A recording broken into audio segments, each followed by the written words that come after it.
Hello, this is Arcade Zeus, and today I will be reviewing Boss Baby 2. As a refresher, in the first Boss Baby, Tim is a young child living with a suburban family who finds out that his new adopted baby brother named Ted is actually a boss at a company called Baby Corp, and in that movie, they go on a mission to save the company. In the sequel, Tim and his brother are now adults and have grown apart from each other. Tim now has his own family, including a wife and 2 daughters, Tabitha and Tina, and all 4 are upset that Ted never comes to visit. As it turns out, Tina is also a boss baby, just like Ted used to be, and she needs the 2 brothers to reunite and save the company once again.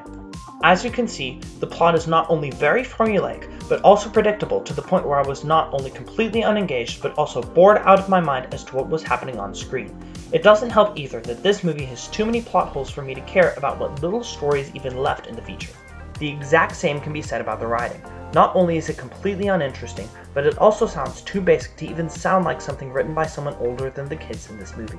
The humor is also just as bad. While I did get a couple laughs, most of the jokes were either completely unfunny or so stupid they actually made me groan.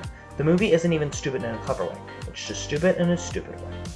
The characters aren't any better, and while the movie tries to make them engaging, the plot is already so broken that nothing the feature can do can save these characters from being underdeveloped. Tim is the father who never grew up and wishes no one else had to either. Ted is the workaholic who ignores everything except for his work. Tabitha is the typical growing daughter who is also losing touch with her family, and Tina is basically Ted from the last movie. There is also a subplot where Tabitha is nervous to sing in the talent show, but that just goes exactly where you expect it to. The lessons of teamwork and not forgetting about your family are also very forced and come across as more annoying than charming or helpful. As for the rest, the actors do an okay job, but don't do enough to make the experience any less insufferable. The basic animation also comes across as lazy rather than smart, and even the moments that try to be creative don't seem to succeed in doing so. The music that is present in the feature at least sounds nice, but isn't strong enough to grab my attention when everything else is pulling the movie down, especially when the lyrics are just as basic and unoriginal as the plot and the script. The movie will also occasionally include a popular song, and all of those moments feel just as out of place as the rest of the movie.